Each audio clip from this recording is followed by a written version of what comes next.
healthcare professional, Dr. Shamik Ghosh. We welcome you, sir. Dr. Ghosh's schooling took him to various parts of the country, courtesy his father's transferable job in the Indian Air Force. It was an exercise that necessarily exposed him to the cultural diversity of India, and yet enriched his belief and broadened his concept of our proud nation. Stints in Jorhat, Kolkata, Bangalore, Pune, Delhi, and even Kolkata molded his personality in challenging circumstances that were to hold him in good stead in his future life. Dr. Shamik Ghosh did his basic medical schooling from Neelratan Sarkar Medical College, Kolkata. His passion for pediatrics led him to rigorous postgraduate training in the subject from the Armed Forces Medical College, Pune, and the Institute of Child Health, Kolkata. Dr. Ghosh further pursued his PG training in the UK at various institutions including Newcastle University and the Liverpool University. Dr. Ghosh has had multiple publications in international and national journals and has authored and edited textbooks of pediatrics and especially adolescent health. He is a consistent speaker at the National and the International Pediatric Fora for the last 31 years. He is a senior consultant pediatrician with the Bhagirathi Neotia Women and Child Care Center, Newtown, and Manipal Hospital, Salt Lake. Dr. Ghosh has been bestowed fellowship of the Royal College of Pediatrics and Child Health of the Indian Academy of Pediatrics. Currently, he is the National Secretary of the Adolescent Health Academy and of the Indian Academy of Pediatrics. Please join me in extending a very warm welcome to Dr. Shamik Ghosh. To felicitate our esteemed guests, I would like to invite respected Swati Saraugi ma'am and our principal ma'am to please come forward and felicitate sir.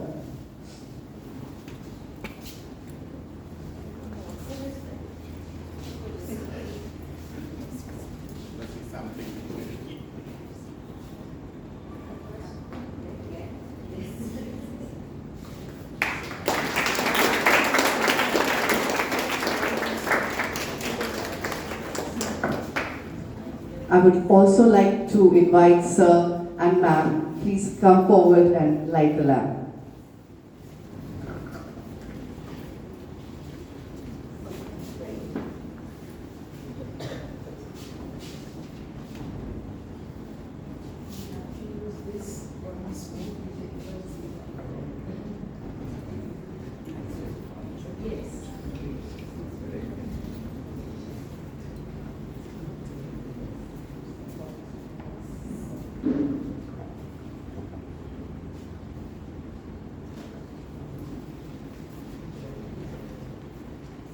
Thank you, sir. Thank you, ma'am. So, we are truly honored to have you with us today and look forward to learning from your professional journey and valuable insights into the field of medicine and healthcare. Without further ado, I invite Dr. Shamik Ghosh to address our students.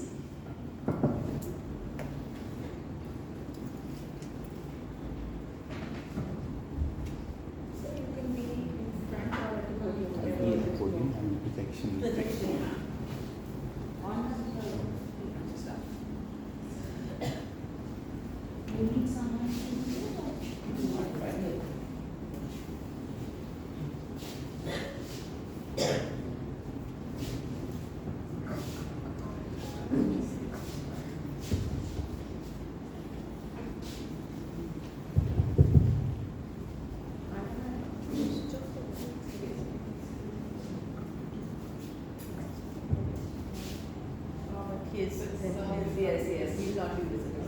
Sorry. A very, very good morning, my dear friends. You've been waiting for quite a while, isn't it? And how are you feeling this morning? rainy day, waiting for the doctor to arrive. It sounds familiar, isn't it? Long waiting period. So, I would want this session to be a little interactive, alright? So, can I begin with asking, and if I may venture to, and I am just a little hopeful that a few hands will be raised. How many of you are planning to go down this path of becoming a doctor? Okay, be a little more brave. Arektu shahos dekho, right? You can keep your hands up, right? Right, so a few hands, right? And may I ask someone amongst you here who hasn't raised his hand as to why you wouldn't like to go down this path? Anyone? Yes, the young lady at the back there.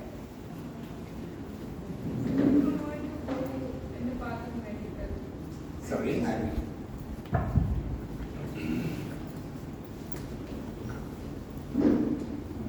I don't want to go to the path of medical. I'm choosing the other path, means mechanical science. Fine, there's no path which is wrong, there's no path which is right. But any particular reason why medicine didn't appeal to you? No, of course I am interested in medicines and all, but I'm more interested in mechanics and engineering. Okay, alright, okay. Anyone else volunteering? Okay, the ones who raised their hands, anyone who raised their hands wants to become a medical professional. Do you want to give me one or two good reasons? Anyone? Did you raise your hand? Yes. Yeah, you did. Yes, let's ask her.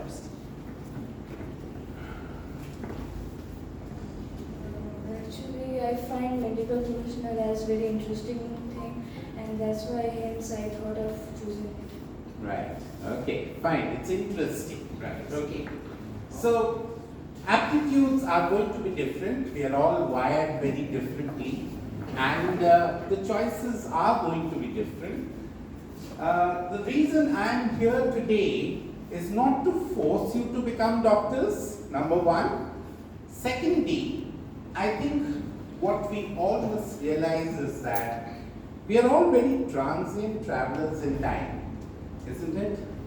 We have a very limited time in this world, and civilization is going to go on. So, we are here to share our experiences with you so that you can build up on that and probably be a better version of whom you listen to or you hear to. Some basic principles of pursuing a goal, being focused on a goal, they will remain uniform whether you choose to become a teacher, a doctor, an entrepreneur, a lawyer, a politician, whatever you want to be. But the very basic principles of being focused, of being resilient, and of hard work, they really don't change. And what we are here today is to go through probably a bit of my life cycle so that you realize and you take a few lessons which you can apply to your own lives and probably be a better version of yourselves and hopefully even better than me. So that is what we'll be looking at. So,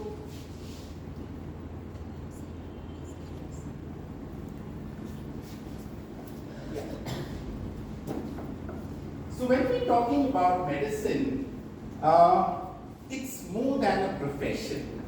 You know, you can be doing any profession under the sun, but here you're dealing with a human life. Somewhere down the line, whatever you are doing as a doctor, it is a matter of the human life that you are handling, and not just a matter of life and death.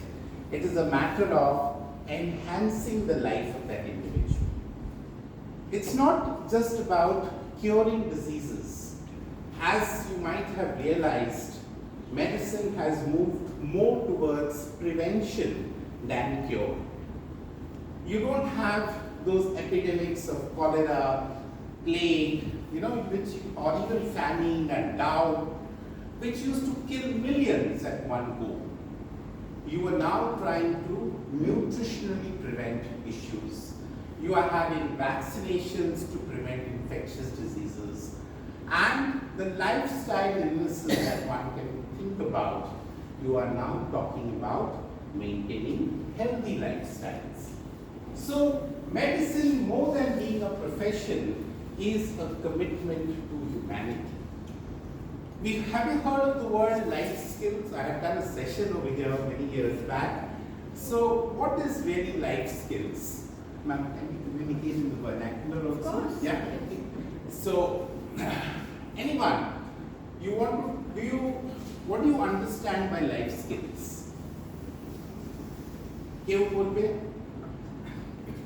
We had done a session, I think, a few years back. Probably some of you were a little younger at that point in time. I'd request the teachers also to participate.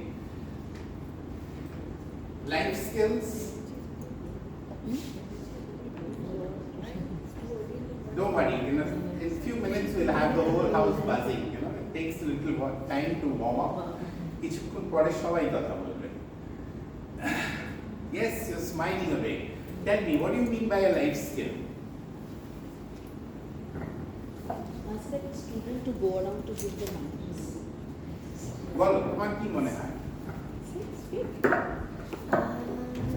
Life skills to me. Life is a smooth journey, isn't it? You're born, you get admitted to school, you become a doctor or you become a lawyer, and then you become a father or a mother, grandfather, and then that's the end of it.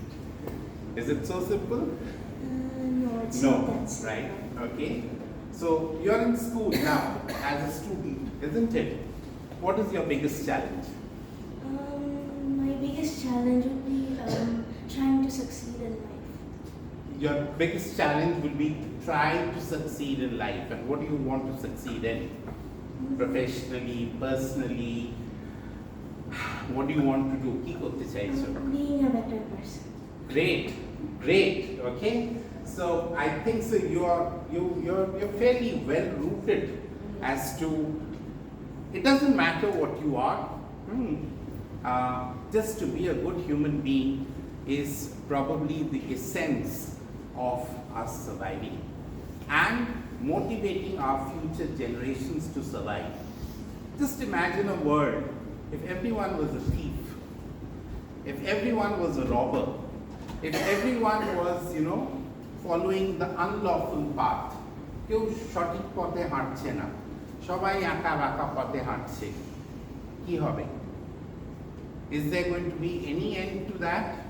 No, isn't it, right? So please take a seat. So doctors, whatever we do, just by the act of healing, একজন মানুষকে হয়তো জ্বর থেকে সারালাম, হয়তো কোনো একটা operation করলাম, just through the act of healing, we are giving them hope. How many of you have suffered from a serious illness, say typhoid, or you've had to have an operation? কেউ কি আছে এখানে who has had a recent experience যে অনেক দিন ধরে অসুস্থ ছিলেন? Maybe COVID, yes. Nobody had COVID. You're all scared to speak, isn't it? Nobody. Yes, tell me. কি হয়েছিল তোমার? Namaste sir. I had actually got COVID during like that 2020. Right. Like we had like half yearly. Before that, what happened is my mother was like going for a job like with mask and all. But the thing is that COVID was so frequent at that time that I got COVID from my family. Right. And it was like very hard at that time to like survive. I had like viral fever for like 1 month. But overall, the experience was bad, but then I got motivated. I studied on my own. I fixed my fever thinking that nothing will happen to me, and now I have fully fit. Right. So, what there were times during that illness, you must have felt bad, you must have felt low, that I am within the house, I can't move out, I can't call my friends, I can't play with my friends, कुछ नहीं हो रहा है ना? And then suddenly one fine day when you are recovered, you get back to your normal life, right?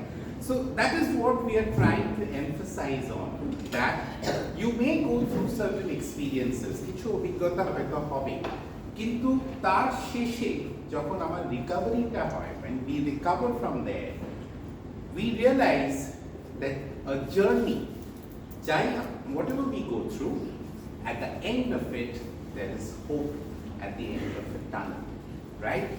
And while we are going through that journey, we are not alone. We have people, if I may use the word that we were discussing this morning, we have an ecosystem around us, isn't it? You have your parents, you have your doctors, you have your father, your brothers, your sisters. There's everybody helping you out during an illness, isn't it? So it gives you a real life lesson that to survive through a journey, you need an ecosystem wherein there are supportive people who can help you through that journey, isn't it? Okay? Okay. What about learning to balance ambition with well-being? So, whatever is your ambition, what is your ambition? Yes, yourself. What is your ambition? Like, exactly what do you want to say? Sorry? Exactly what do you want to say? Like, I do not No, what do you want to be when you want to grow up? I'm still in 9th grade. I don't know. Sorry? You're still thinking about it, you're weighing your options. Excellent. Doesn't matter. You are in that stage where you're allowed to do that. Anybody over here wants to talk about what they want to be, they have their ambitions fixed?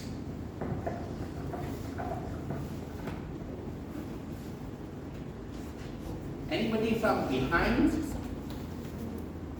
Anybody? Ambition wise? Anyone? Ambition? Yes. Somebody raised their hand. So let us give him the chance. Yeah, get up. I want to become an electrical engineer. Great. So you want to become an electrical engineer. And have you had any role models? How did that thought come into your mind? Like, I studied, like I learned about Tesla, so that's why. Right. It felt like Any role models you have who are electrical engineers in your house, No, in society, anyone whom you idolize? it's not in the house, but as I said, I learned about Tesla, so Right. So you have someone who inspired you, right? Yes. Now the hands are coming up. She has something to say. You have asked, I've actually think of something like, I want to become a psychologist because I was just waiting for someone to come up with this. I've seen like nowadays like mental health is Yes. a very big thing. So have a look at what we have written. That ambition matters, but well-being matters more, isn't it? You might push your body to be anything, but if you are not in control of your mind, and if you're not in control of your emotions and your mental well-being, it is something which will not allow you to pursue your ambitions, right? So in medicine, thankfully, this is one of the professions where you will not only deal with the body or some bodily aspects, but you will realize that you are also dealing with the mind. So today, you might have a tummy ache, पेट व्यथा नहीं है and especially your age, okay, it's very, very unlikely that you're going to have a serious illness. Most of your tummy aches will be to avoid school. Am I right? Or am I wrong? they are all giggling away to glory, isn't it?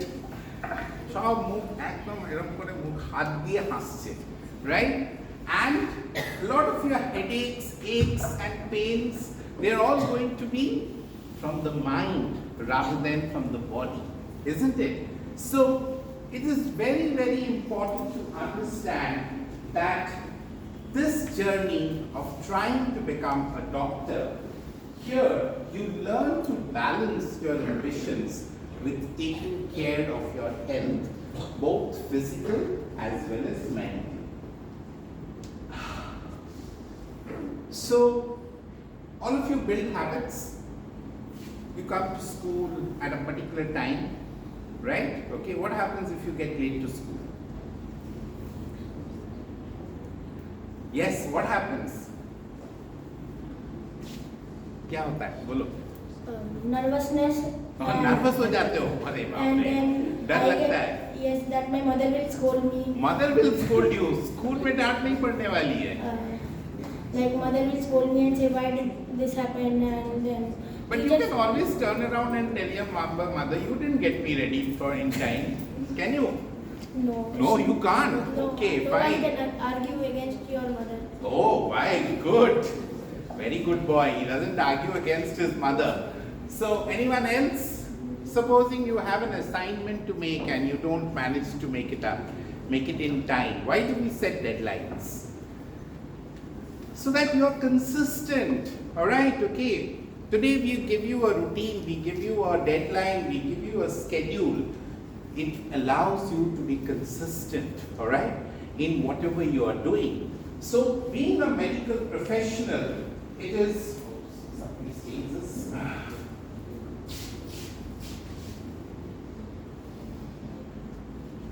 so it's very, very important to be consistent and do small things consistently. Build up the good habits, and only then you can succeed as a medical professional. So the journey begins very early. It's not that you clear an exam and you start your preparations for becoming a doctor. There has to be a mental preparation. You have to have the aptitude. You have to have that commitment to humanity. You have to have the good habits of having a focus, a discipline. You have to learn to balance your ambition with well-being, and you also need to build small habits, good habits, which will help you to perform consistently, right?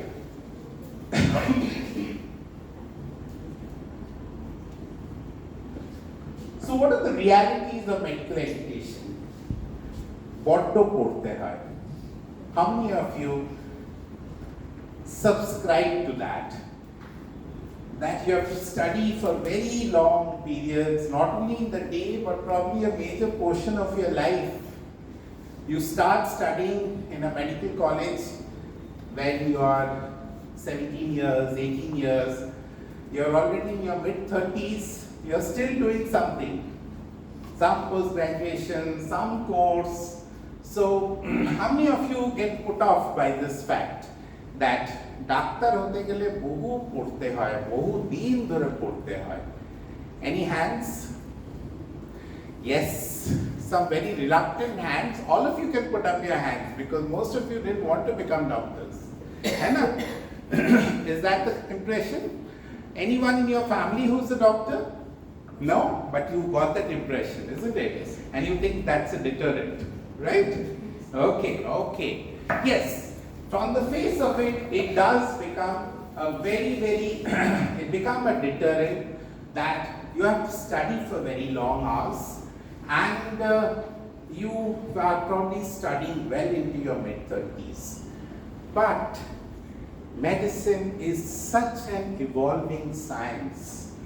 Somebody like me who did his post-graduation, say 25, 30 years back, if I were to become stagnant with that knowledge, do you think I'll be able to treat you? Can I? No?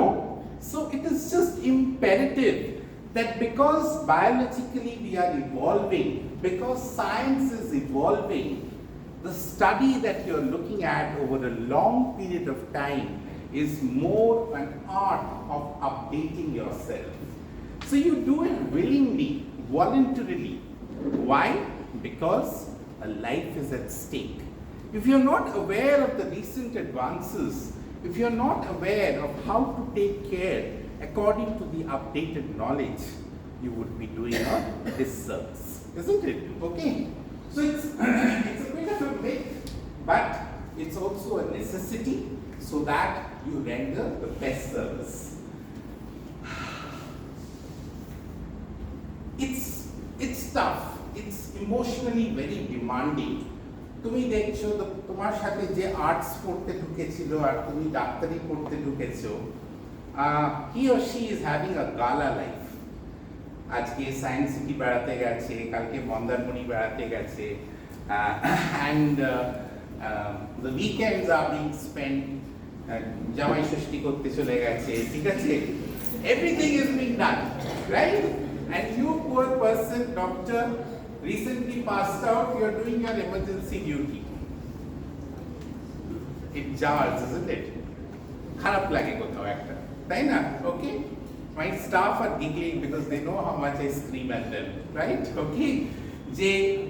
Being part of the medical profession, you are going to be challenged emotionally and physically, that when others are having a holiday or are having a physical rest, you are going to be meeting the aspirations of people who have unfortunately fallen ill on those very days. Okay? Every patient is a challenge. You cannot say, আমি তোমাকে ঠিক করে দিয়েছি, I am a great doctor. পরের জন এলো, I don't even listen to half the complaints, I routinely write out some medicines, and do you think that will be fair? No. So, with every patient, you have to be at your best. You need to make sure you're meeting the aspirations and the needs of that person. And it doesn't stop with passing the exam. It is something that you need to perform on a consistent basis, on a daily basis. In Kolkata, we have this habit of idolizing doctors, isn't it? Right?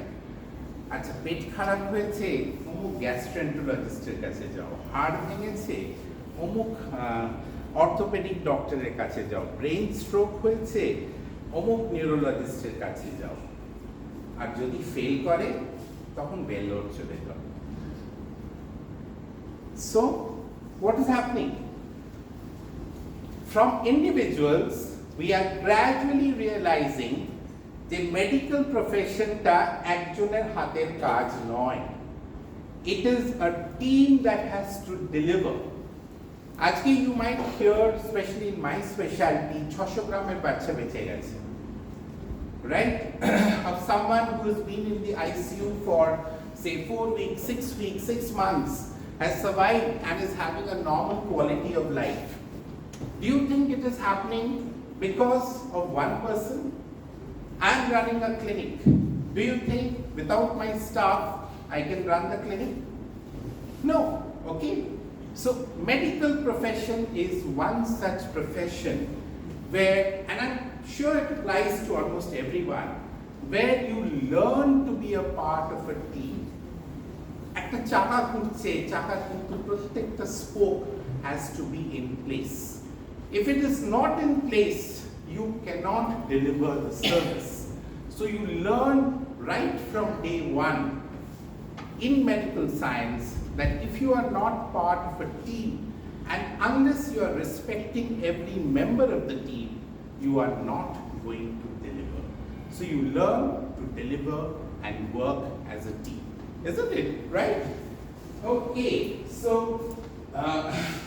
যদিও মনে হয় অনেক দিন পড়তে হচ্ছে, যদিও মনে হয় যে ছুটির দিনে অন্যরা মজা করছে, আমাকে পড়াশোনা করতে হচ্ছে, যদিও মনে হয় যে প্রত্যেকটা পেশেন্টকে যখন আমি দেখছি I am having to give a fresh examination, আর যদিও মনে হয় সবাইকে নিয়ে সবসময় কাজ করতে হবে, still let me give it to you, 35 years down the line I thoroughly enjoy whatever I do, right? Thank you.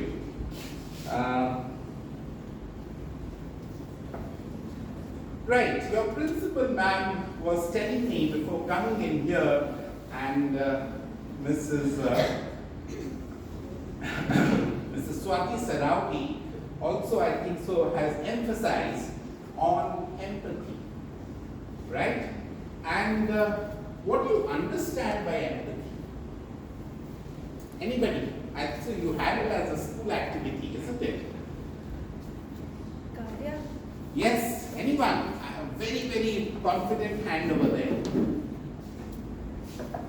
The ability to put yourself in someone else's shoes and see whatever they are going through. Absolutely.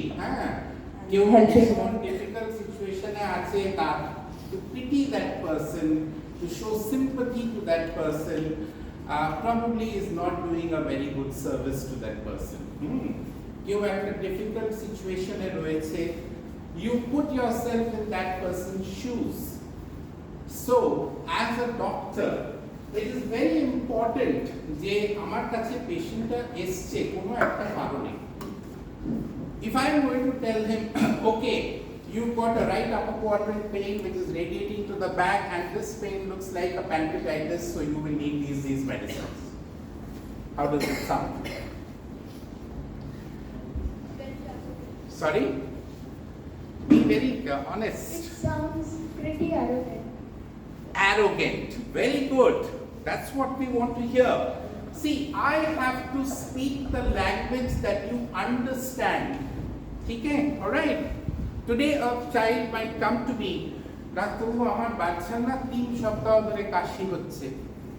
I have to explain to the person that this cough is doing you no harm.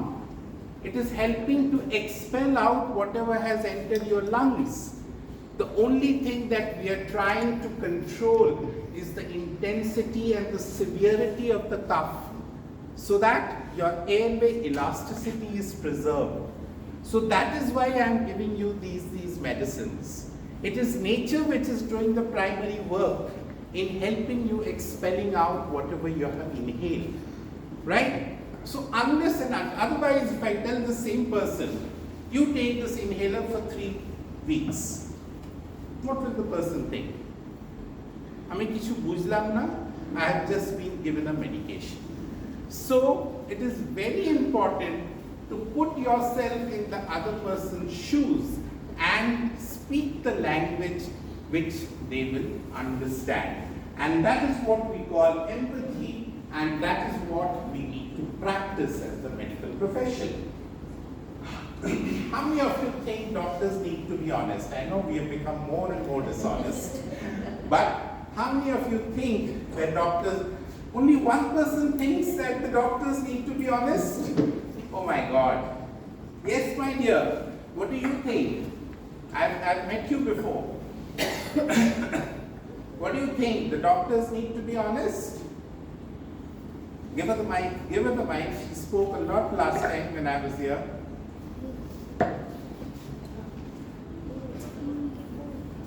What's her good name? Ankita. Ankita, yes. Yes, sir. Sorry? Yes, sir. They have to be, isn't it? Yes. Thank you so much. Thank you, Ankita. So, how many of you think that we should have good communication skills? How many of you? Right. And how many of you think you have good communication skills? Huh? No wonder you don't want to become doctors. Why the hand is like that? Let it go up like this. Let both hands come up. I'm sure you're going to be talking. Do you people not talk amongst each other?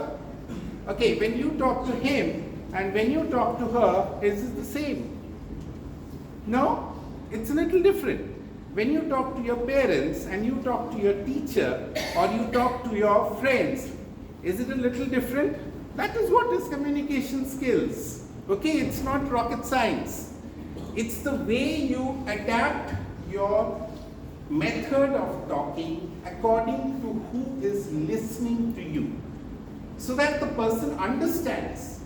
That is what is communication skills, and that is something we doctors need in plenty. So please, my dear friends, you all have communication skills naturally. You have to cultivate it a bit. It's a life skill, right? And so don't hesitate to express yourselves. And the more you can, mind you, you can have the biggest degrees, but if you cannot communicate with your patient, you are not going to be a successful doctor.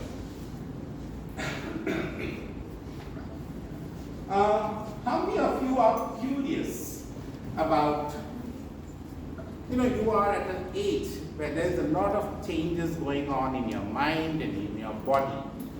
How many of you are curious, or even in your environment? How many of you are curious? Yes, the audience is becoming a little more brave. So in fact, now there is a struggle to put down another person also. So I asked the person whose hand was being put down to come to speak up. Oh, you're trying to raise the hand. I'm so sorry, I didn't realize. Of course, because Sorry? a lot of changes are happening around me and within me, so you have to know what's happening. Yes, and where do you think is the best place to address these questions? School, probably. School. Probably. Parents? Parents. Less. School more. Congratulations, ma'am. Okay. So, yes, you have to have a reliable place. Yes, Ankita wants to say something. So, you have to have a reliable place where your curiosity has to be satisfied. Tell me, Ankita.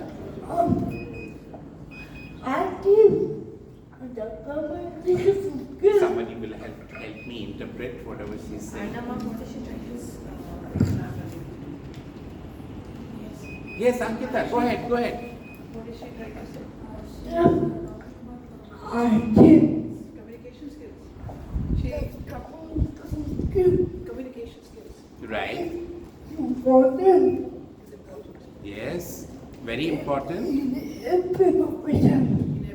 In every profession. Thank you, Ankita. See, this is the message we want to give. Whatever you are, please don't underestimate yourself, okay? We need you to communicate, and we need you to be curious and think logically. I can substitute that word scientific thinking with more logical thinking, right?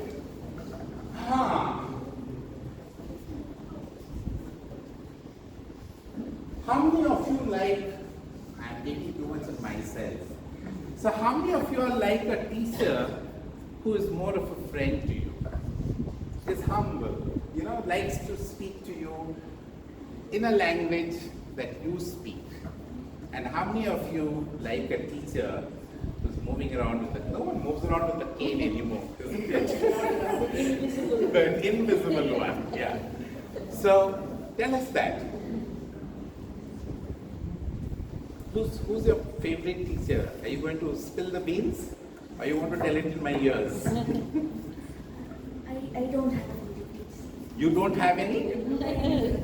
Oh, she's going to go to the United Nations, right? What about you, my dear friend? I have, every teacher is equal to me because we get to learn from every teacher. But personally, if I say, I like Preeti ma'am the way she makes me study because she's our class teacher also.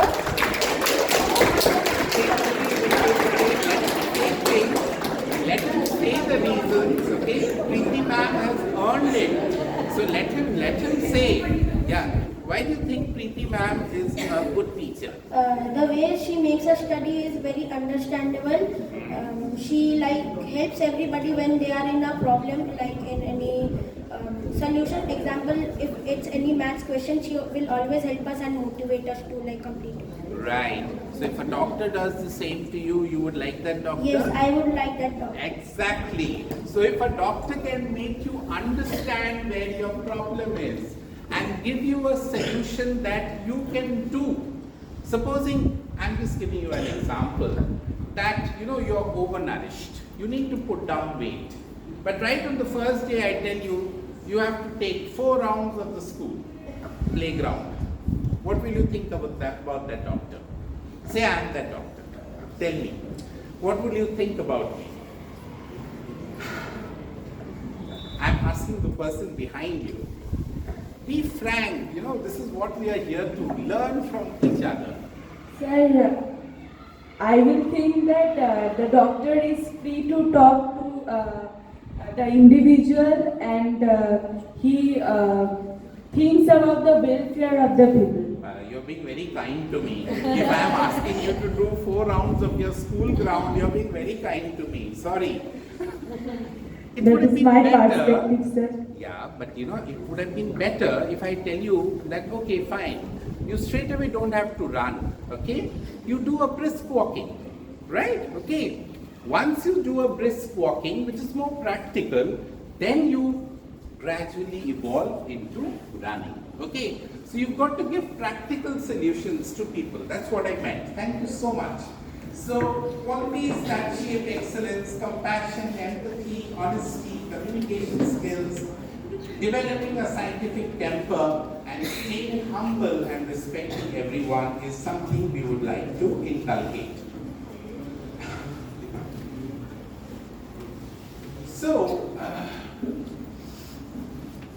do you think whatever you do, this is the age of instant results, right? You're posting the most beautiful picture of yourself. And how many likes would you want in the next half an hour? Yes, the one who is the thinking person. Tell me. Yeah, you don't have to be politically correct, huh? So supposing you post a very nice picture of yourself, right? How many likes would you like in the next half an hour or 1 hour? I would expect around a million likes. A million likes! That's a human being talking. Okay, anyone else? Yes? We'll come back to you. Yes, I want that gentleman. Now he's being perfectly honest. He's a handsome young dude we have over here and a million likes. Nothing less than that. I would not expect any likes because it's up to the people, their opinions, whether they'll do or not. It's just me uploading the picture because it's a way I express myself. Yes, okay. So I would not expect any likes. Yes, okay. You're still very, very grounded, alright, okay? Now, the point which I'm trying to make over here is that whatever you are presenting yourself as, or whatever you're presenting your work as, hasn't come in a single day. Today, if you're expecting a million likes for your physique, for your handsome looks, whatever, it hasn't come just like that. You've probably had a good lifestyle, you've eaten the right things, you have exercised properly, you've taken care of your health, both physically and mentally, and that is why you're glowing and you're expecting a million likes, alright? So there has to be a perseverance towards whatever you want. The same thing holds true here. She doesn't want anything else other than to be appreciated for what she is. But whatever she is today, it hasn't come in one day. You've gone through your stages of education, of discipline, of doing things the right way, overcoming setbacks, and only then you are what you are today. So this is what, yes, Ankita wants to say something. Let's give her a chance.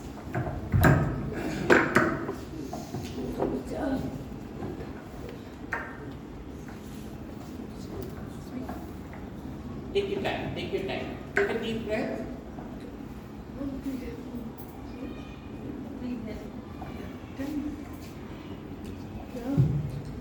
I want to tell something. Say. That failure is not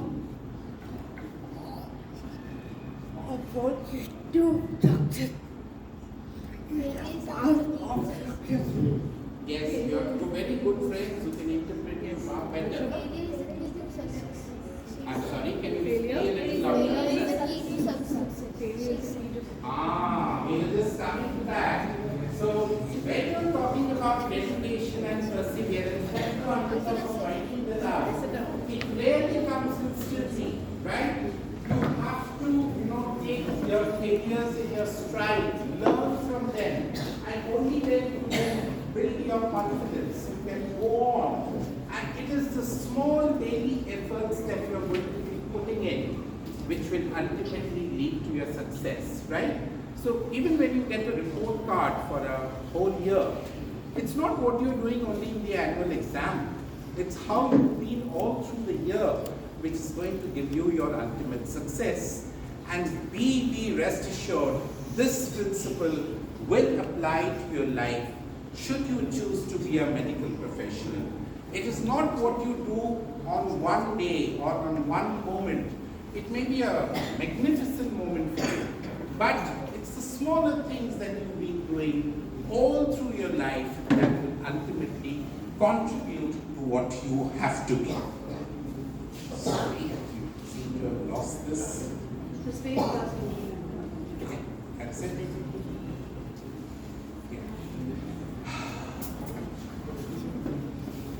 So we all know the importance of discipline, but look at the middle one.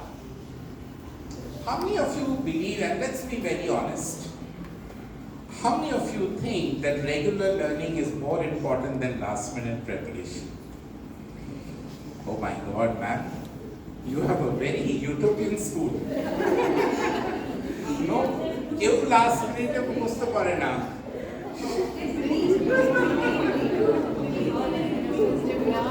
Okay, let's divide this question. This is what you believe, and how many of you actually do it? No, ma'am. You should congratulate yourself. The number of hands are fairly equal. See, the basic point is, whenever you are going to be assessed, if your learning has been consistent with understanding and with logic, it will not be a mountain to climb on the last day, right? If you've taken those small steps, you all visited the mountains. How many of you have visited the mountains? Small mountains. You all love to go there? Do you reach the top straight away?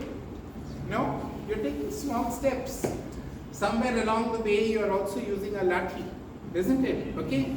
So, that is what is ultimately going to take you to the top. Just apply that to your daily life, okay? So whatever you've seen in nature, if you can translate that into the discipline of your daily life, it will help you achieve your goals, and hopefully some of you will become doctors to take care of us and your teachers, isn't it? So discipline is very important.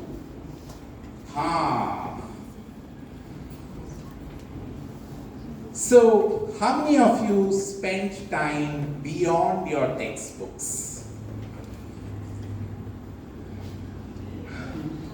School has a library now? Yeah? What's the attendance there like? They're supposed to, right? How many of you visit the library? Okay, and what do you do there? You read? You don't talk? Yes. Someone wants to say. Yes, ma'am. You'll find this person next to me a unicorn because we discuss books in the library. Oh, right. That's why I was raising her hand. Okay. All right. She's really got to push and prod her friend to, make very pertinent points. Medicine is something where the major learning takes place beyond the textbooks, right? You might learn 100 things. These are the symptoms of heart disease. But who's going to tell you the symptoms? The patient. So unless you don't listen and you don't develop the art of listening, and if you're doing a monologue rather than a dialogue, how are you going to know? So to be a good medical professional, the learning goes beyond the textbooks in the form of active listening. Look at the body language. You've seen someone for years together. Every time the person walks into your clinic, hello doctor, how are you? From there, the person who has entered your clinic today is sitting morose in one corner, not uttering a word. Would it not alarm you? This is not written in a textbook. This is something you learn by observation. And whatever you are trying to learn, like our good friend talked about the speaking app, I'm sure a lot of you are having role models. It could be your parents, it could be your sports teacher, it could be your tuition teacher, whoever it is, right? They are the ones who are going to imbibe certain values into you and inspire you to try and become what you want to be. So I'm not restricting myself to telling you to be doctors, but whatever you want to be, find inspiration from your role models. Okay, who wants to be a footballer? It's the World Cup football. Yes, who do you think is going to win this time?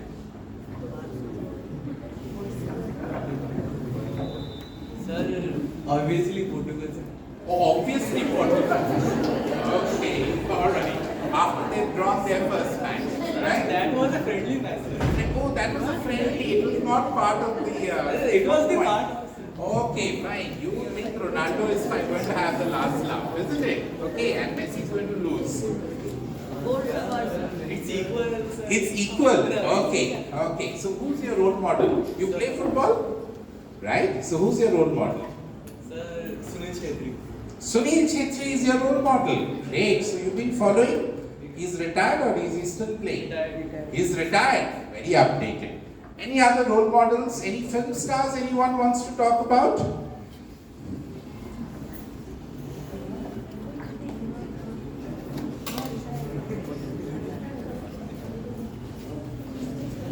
Poor chap, he's having to go to the last row. Yes, yes, sir. If I want to talk about my role model from actors, it has to be Sushant Singh Rajput. Okay. Because what idea he gave us about life is actually the most inspiring that I find. Okay. Because being an AIR rank 7, and he chose acting, it was like he showed that you can be whatever you want. It's just that you have to choose to be. Excellent. What's your name, my dear friend? Rajshekhar Dev. Rajshekhar. Okay. So Rajshekhar has found a role model because he excelled in something and yet had the courage to go beyond what he had learned, to explore another field where he was extremely successful. That's what's appealed to you, isn't it? Yeah. Okay. So here too, as doctors, we may not have celebrities as our role models. And today, if I start reading off the names of my teachers or of my role models, you may not recognize a lot of them. But believe me, if you watch a surgeon operating, if you watch a very senior physician taking a history, or just looking into the eyes of the patient, there is a lot for you as a young medico to learn. So whatever profession you choose, try and pick up a role model. Because I'm sure, see, we all learn by imitation. You learned your first mother tongue by not the grammar of the language, isn't it? তোমার মাতৃভাষা তুমি দেখে শিখেছো. Life gives us that lesson that if you have good role models, you will imitate the good things in life, alright? And it holds very true even for the doctors. The human side of medicine, needless to say, we have discussed a lot about this. We have a new term called emotional intelligence. How many of you are aware of it?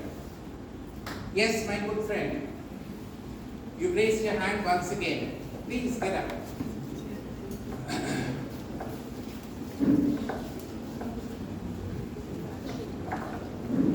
Sir, when I discovered this term, actually I was quite unaware, but when I realized what it actually meant is that you actually feel the person in front of you, or you try to understand what's not being so. Like, for example, when I speak to a child, I speak to a lot of people, so I try to understand what's not in their trying to sow, rather than what is in sow. Right. Okay. We have someone over here trying to say quickly. Emotional intelligence.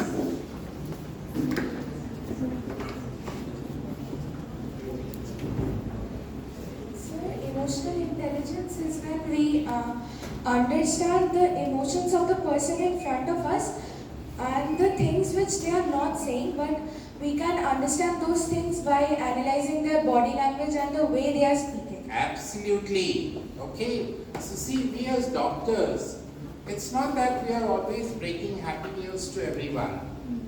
Today I might have to break the news of a biopsy report. We are not gods. Be very, very clear about it. There will be times, Ankita, I'll give you a chance, okay? So, there will be times where I have to tell somebody what he or she is not prepared for. I have to put myself in the person's shoes and break down the news in layers. The person might start crying. The person might have an emotional breakdown. You are not supposed to carry on the conversation. Allow the person to have his family, his support system. Allow the person his privacy or her privacy, and give them time to come back for a second sitting when they are in a better shape of mind to listen to you. Right? So that is the emotional intelligence, empathy, putting yourself in the other person's shoes, which really characterizes a doctor. If you want to be a doctor, arm yourself with the fact you cannot speak the same language to everybody. You have to tell them things in the way that they will understand and they are prepared to understand. It's easy telling somebody today you're fine, but if you have to tell them that they have to carry an asthma for life or an epilepsy for life, or they have to combat cancer, or they have to carry on a mental health situation for life, unless you're emotionally intelligent, you will scarcely be able to do that.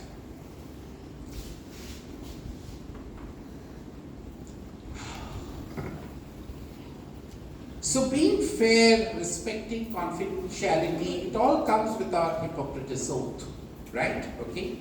So we have to maintain the ethics of our profession.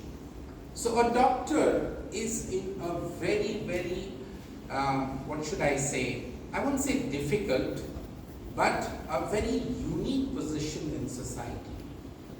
He or she gets to see the most vulnerable physical and emotional side of a patient. And it is the sacrosanct duty of that doctor to keep his lips completely sealed about it. And yet, make sure that the person who has walked in walks out with a smile. So these professional ethics, maintaining the confidentiality, maintaining the dignity, and yet attempting to send back the person with a smile out of your clinic, that is what you have to maintain as a doctor.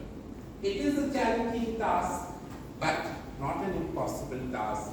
And it is not something which you will be able to acquire with degrees it is something which you will have to practice right from early childhood, and only then it will transform into a daily habit.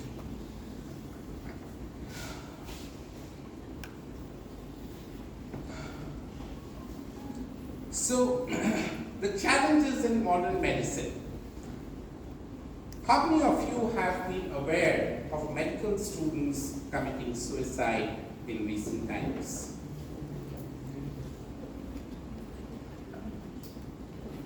Thank you. It's important for you to be aware, right? Okay? And this is something which is not affecting only medical students. It's affecting engineering students. It's affecting law students. And why do you think it's happening? Okay. Yes, my friend, next to Ankita. Because of competition and amount of syllabus, vast syllabus and amount of competition. So what do you think? It shouldn't be there? It should be there, but it's sometimes We must devise better methods to cope with it. What do you call them? Stress management. Stress management, life skills, right? Okay? Yes. Yes, ma'am. What's your good name? It'd be nice if we come to know your names and try and memorize a few at least. My name is Mishika. Mishika, yes. So it also happens because of mental stress and pressure. Sometimes like it is also due to parents' pressure. They might like put pressure on you that you have to do this. Which of these are you experiencing the most at the present? I'm not experiencing any You're pressure. sure about it, right? Yes, like If you I do, like, you can do whatever you want. right. What is But my message to you, dear friends over here who have come to this class today, if you do, please speak up. There is no shame in asking for help. It might feel the most embarrassing thing, but pick up the courage to talk to your friend about it, talk to your parents about it, talk to your class teacher about it, principal about it, whoever it is. So, Mishika, you don't have an issue as of now, but keep your ears open, keep your eyes open. If you find somebody around you whose body language is changing, okay, put out a hand. Ask questions proactively. No harm if you don't get an answer, right? But at least you asked, okay? So this is something which we have to understand, that the challenge of modern medicine is not just rapidly changing knowledge, trying to update ourselves technologically, trying to discharge our social and public responsibilities, but the main thing, and which is why I made it out in red, is to try and prevent the burnout and stress. A medical professional can be working years together, hours together. Someone in society needs to ask, have you had your rest? Have you slept? Have you taken your meals? Small things, all right? And these are habits you will develop from early in life. Right. And let me say, I have a good ecosystem which constantly asks me this. Importance of teamwork, I have already emphasized, which involves respecting my nurses, my technicians, and my colleagues. And if a patient has been healed from my clinic, it is as much the credit of my receptionist as it is of me. So that is why they are here today, right? So, balancing your career and your personal life, if you want to be where you are at whatever stage in your life, it's not just about me. If you are a 12-year-old or a 13-year-old, be proud of where you are. Because you have spent these last 12, 13 years fighting out quite a few challenges, right? Invisible challenges, challenges you probably have never even thought about. But you have actually fought through. And you are where you are. You need to carry forward that confidence into your future life. And whatever you want to be, whether it's medical professional, whether it's something else in life, it is the pride in how you have survived till now, which will carry you forward.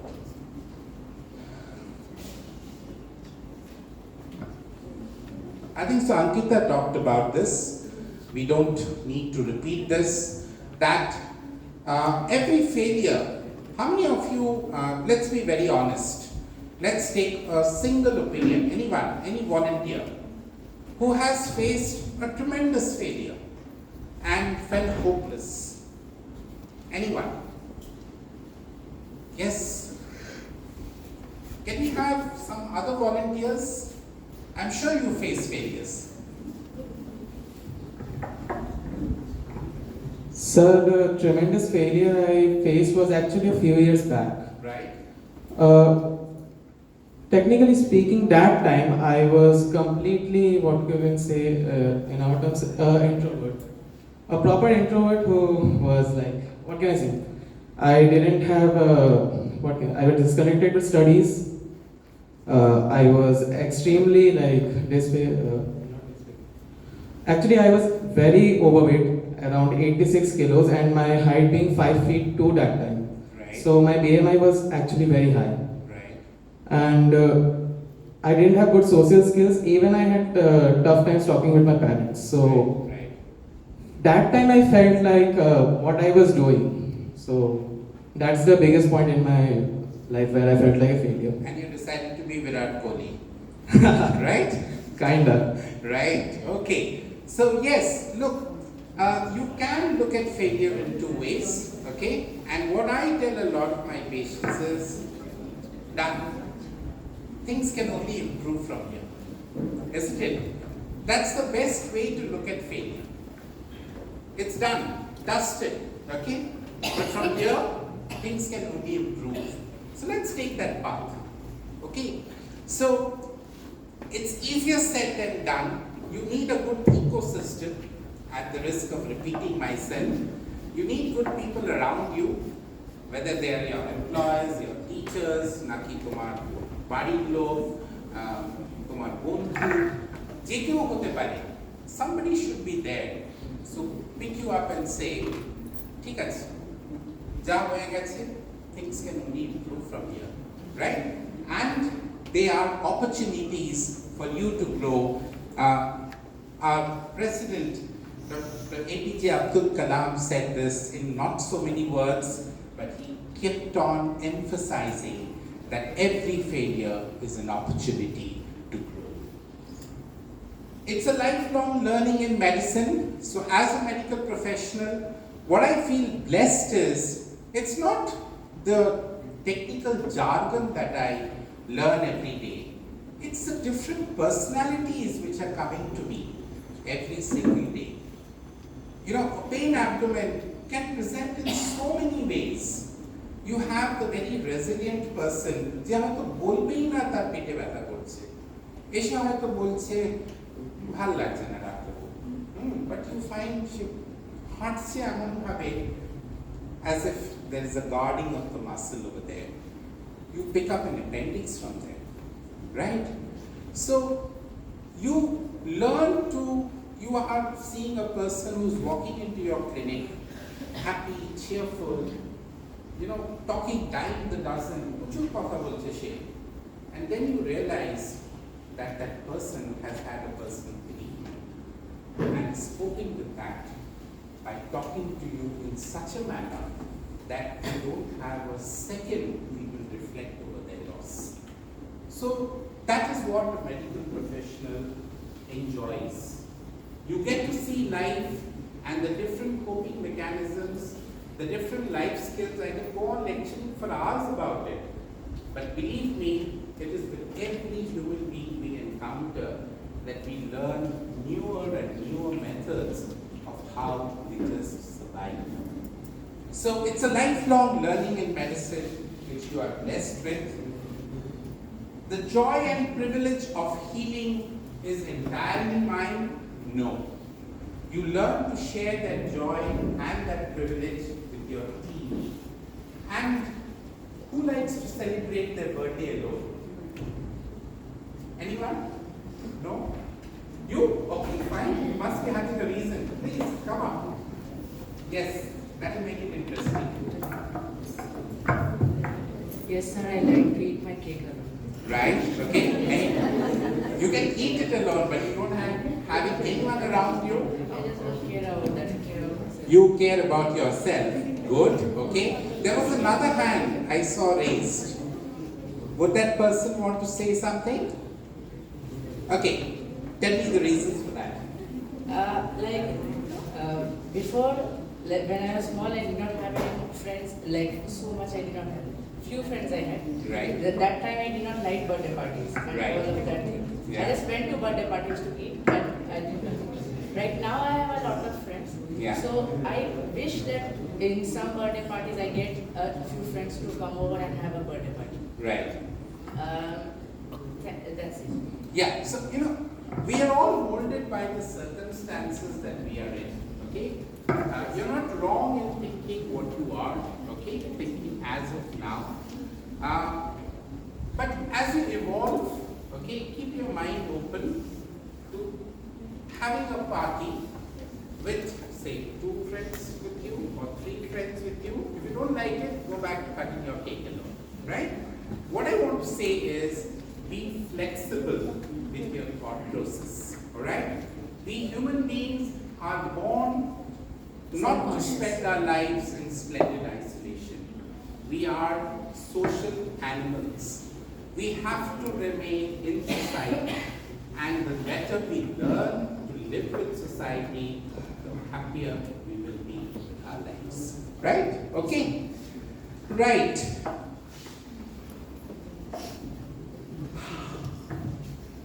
So, my dear friends, just in case, I'll be happy even if one of you chooses to be a medical professional, right? Okay?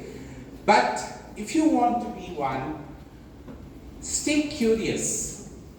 Don't, Dr. Shamik Ghosh has told me something, usko maan lo.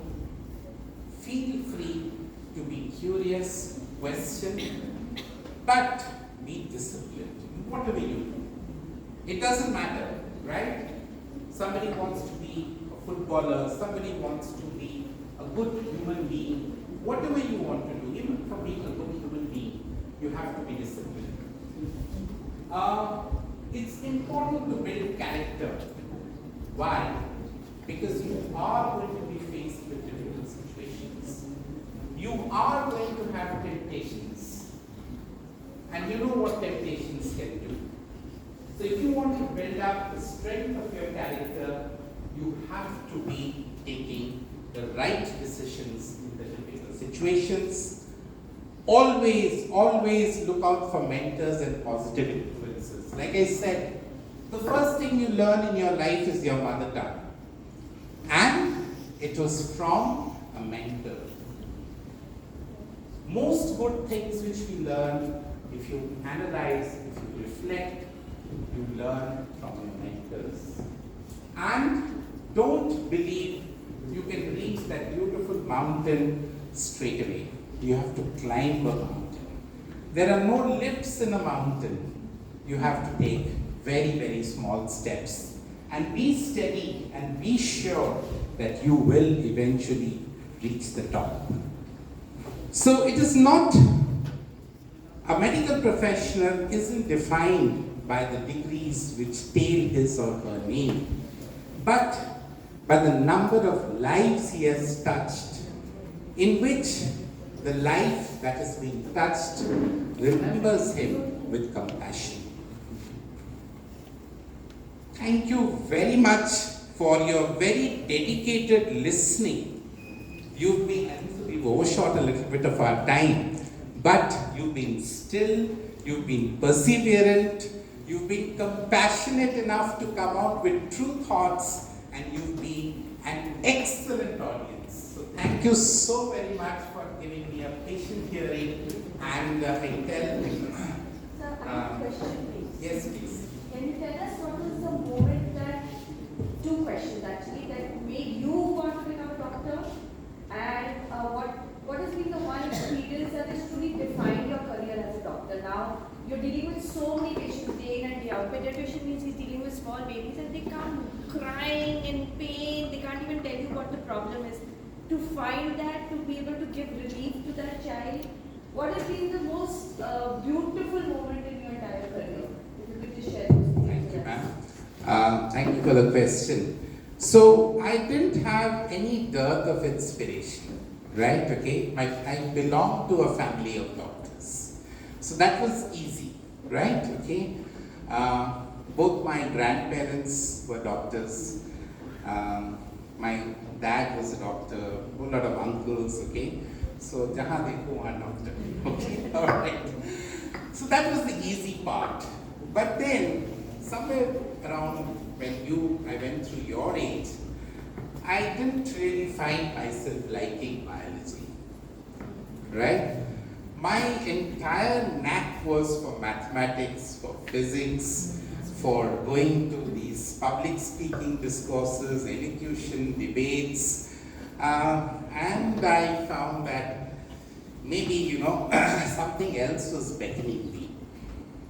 And if I have to be perfectly honest, it was a tussle, right? You have the whole family, you know how Indian families are. Whatever is a family tradition, there is an expectation. I won't say there was an imposition, but there was an expectation. And then it came to the crossroads of choosing a career. What I found is that I could actually exercise my mathematical skills. And when you talk about mathematical skills, it is a lot about logic. I found my innate ability to talk to people in a language that they understand. I found my ability to be a part of society, mixing with schools other than my home school, everything coming into use in the art of medicine. Mind you, not the science of medicine. So, to answer your question, in my class 12, I had the least marks in biology and much more in the maths, physics, chemistry, whatever.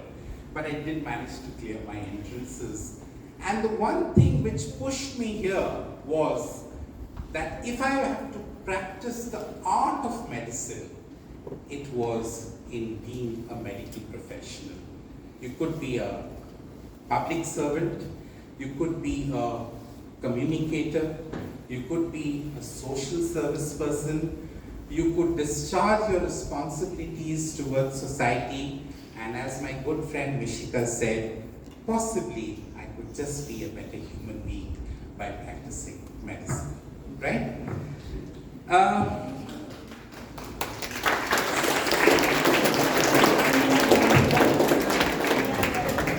Very early, armed with all my degrees, okay, I started practicing sometime, I think so, mid-90s, okay. You have heard of Ganpuni, and there is a place, a village called Shiakhala, okay. And being a pediatrician, there was one midnight actually, where there's a mother who came in with twins, delivered at Shiakhala.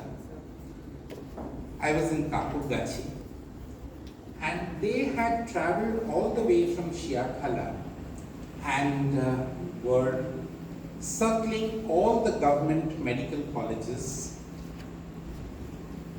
looking for a seat. One was 800 grams, the other was 850 grams, twins. By the time I received them at midnight, I was in private practice. The mother was carrying both these children. When I received, one was born. 12 hours on the road, one was gone. The other was gasping. And mid-90s, neonatal care in this city though I had the advantage of being trained outside the city, was rudimentary. If you had to resuscitate, if you had to ventilate, you had to do it manually. And I had to do it manually, not for 1 day, 2 days, but almost for a week. Returns saved the child. Some neurological sequelae were there, right? But what that taught me was that if you are a medical professional, your duty is to save a life and not think of the returns and look into the eyes of the people who had come to you at that hour. I can talk of any number of successes, okay, which I think so is part and parcel. You know, the human body is very resilient. But this was somebody whom I managed to save, but is alive till today with a lot of sequelae. But the resilience, the person today is, 27, 28 years, is happy with a vocational life, has survived and overcome a lot of obstacles, but what it taught me as a medical professional was, and probably which was a real turning point, because I had to bring all my skills, not just my medical skills, but human skills, empathy skills, and also learn to be satisfied with what a lot of you might say is a less than optimum outcome. That really was my defining moment. God's blessed me with a lot more after that, but that initial learning of being by the side of a person at the worst moment that they were. Can you even imagine one already gone, a few more hours of the second one, that mother would have been left with nobody. So, with all humility and with all due respect to whoever is above, I am thankful for that one moment which taught me that it is in an adversity where you have limited resources, you may not be able to give the best outcome, but have you done your duty? And that is the one place I will say I did. Thank you, ma'am.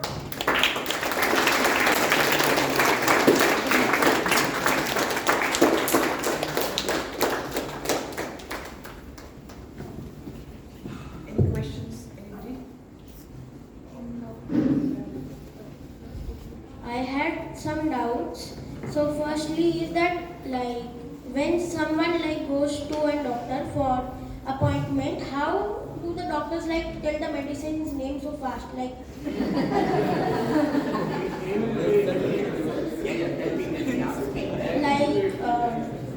not even 1 minute it takes, they say that this medicine is for this, like your illness, please take it and please go.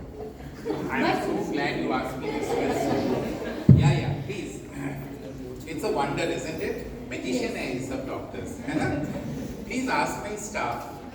Even today, when I write out a dose of paracetamol, I open up my pharmacopoeia, I cross-check, and then I write the dose.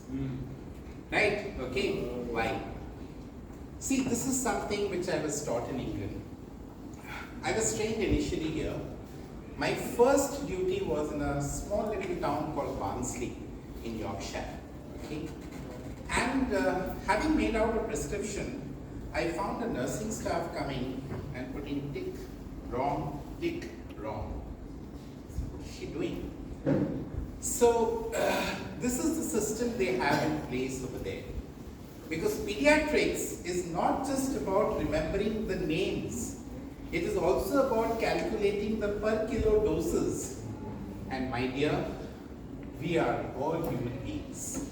We all make mistakes, right? So you must have a system wherein it is cross-checked and then it is dispensed. Alright? Okay? So, not everyone does what you've seen. Okay? And do question your doctor if he's writing it in such a hurry as if he's looking like a magician. He probably should be referring and making sure he's dispensing the right doses. Right? Okay? Yes, sir. Okay. Anybody else? Anybody else? Any more questions? Class 11, 12?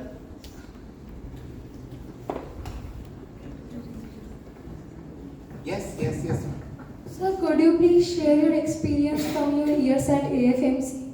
Oh, yes. Thank you so much. Yes. So, the Armed Forces Medical College is a college where doctors are primarily trained to serve the armed forces personnel. Right? Okay? The one thing which I would say is that it's very regimental. It's probably stricter than your school, and that is why my staff gets so angry with me. If it's 7 o'clock and you are in at 7:01, you're straight away asked to leave. You're straight away asked to leave, mind you, right? If the ward rounds, I'll give you a story which will exemplify. I had done my undergraduate from Neil Ratan Shortcut. I had done my housemanship in pediatrics, and in an 8-hour shift, we would handle anything between 40, 50, 60 patients coming in. And then I went to FMC, and a child came in with thalassemia. And the brave, doctor that I was, young, energetic, I put up my hand and said, I will manage this child. I've done loads of it while I was a houseman at NRS Medical College. This patient got admitted, the blood came, I started the blood, ran it over 3 or 4 hours, took all the precautions for allergic reactions, sat with the parents, talked to them, found out how long she's been a thalassemic, and the infusion was over in 3 to 4 hours. Next morning, discharge. Before discharge round, and my professor and head of department came in, asked me for the discharge summary. This was 1995. He went through it, and I'm, literally in anticipation he is going to applaud me. First year resident has managed the case all alone, and what do I see in front of my eyes? My dear friend, listen to every word carefully. He picked up the case sheet, tore it up into I don't know how many pieces. He literally tore it up into how many pieces. The next question he asked me was, you were a first year resident. You had a second year, you had a third year, you had a middle grade, that is the senior resident, you had an associate professor, you had an assistant professor, and you also had a professor in your unit. So what made you so confident that you could handle this patient all alone? So I realized that I was part of a team. There were people who were more experienced than me in tackling this, and though everything looked apparently all right to me, something had gone wrong. The next step was I was asked to leave the ward round, go to the head of department's room, open up the textbook of pediatrics, which is known as Nelson's textbook of pediatrics, open up the chapter and read it out loud in front of the head of the department. And what did I realize? I realized that this person of thalassemia, now it's probably a little technical now, but why I want to relate it is to make you aware of the difference in the teaching there. You're getting repeated transfusions. So you could have a iron overload. I had forgotten to check the iron levels in that particular patient. This iron overload can be deposited in the heart and cause a heart failure. This iron overload can get deposited in the knees, and this was a 12-year-old girl. So she's been receiving transfusions since she was 1 year.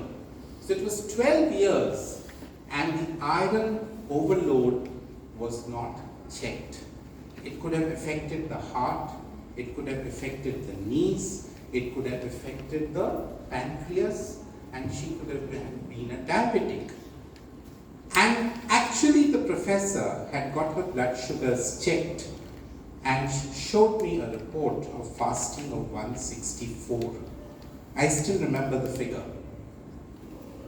So the learning was at AFMC is if you want to treat a patient, don't be overconfident of your knowledge.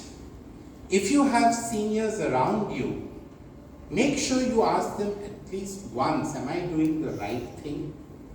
And if you haven't read that subject from A to Z, when you have the case in front of you, make sure you're reading every line because you are going to mess out. So that was the training which was definitely very different from what it was in other parts. The other part that I can mention is my teachers were the strictest while we were in the classroom or in the ward clinics. But the moment we stepped out, they had their arms around us. They would treat us to a lunch or a dinner, make sure that in that punishing schedule, we were mentally and physically well. That was AFMC. Right. Yes, yes, please. So you mentioned the last question. So this would be the last question. Sir, you mentioned that you were like not very good at biology in school, and basically you were doubting if you wanted to become a doctor. So how did you know for sure that whatever path you were going to, because even if you change a few years on, you will waste a few years, right? So how did you know which? Sure. The thing is, now, see, a lot of my consultation is about counseling patients, all right, okay? So I just give you an example that a child has come to you with, say, 3 weeks of cough, right? Absolutely distressed. Now, if I don't spend some time explaining to the person as to why the cough is occurring and why it is a protective reflex, and then go to relieve the cough, the person will never be compliant with the treatment, right? Okay? So I use a lot of, metaphorical references. Like, when a person comes in and I know this person is going to be using, say, an anti-epileptic for a long period of time, I do tell the person, you're wearing a spectacle. And I find that very easy to relate because I wear one myself. Why am I wearing it? Because without it, I can't see. So after a few years of wearing this, if I suddenly decide I'm going to discard it, can I see it? No. So the human body has its vulnerabilities and it needs to be assisted in some way or the other. So if it needs to be assisted, there is no shame in taking that assistance. So I realized very early on that I didn't need to be a rocket scientist with my mathematical knowledge or with my ability to understand physics and chemistry. But somewhere I felt very strongly that I could use that logic, that line of analytical and logical thinking in human diseases and explain that so that my patients are better compliant. Because I had the benefit of seeing my parents, my grandfather practicing medicine, and I did realize that more than the science, it is the art of medicine which needs qualities that are different from just reading the textbook, right? Anything else?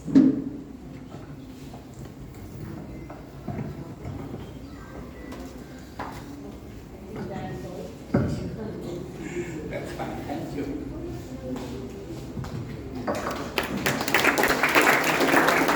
Let's have a big round of applause for Sir.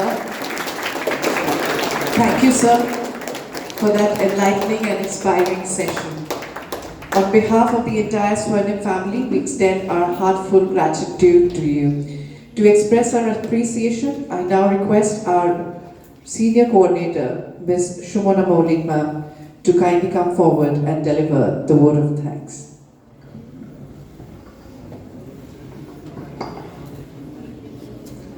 Namaste and good morning everyone. On behalf of Swarnim International School, I extend our heartfelt gratitude to our esteemed guest, Dr. Shamik Ghosh, for conducting such an inspiring masterclass for our students. Sir, your valuable insights and motivating words have truly inspired our students to aim higher and unlock their potential. I would also like to express our sincere thanks to our respected director, Mrs. Swati Saraugi Madam, for her visionary leadership and constant encouragement, and to our respected principal, Ms. Rumchumi Viswas Madam, for her guidance and support in making this enriching session possible.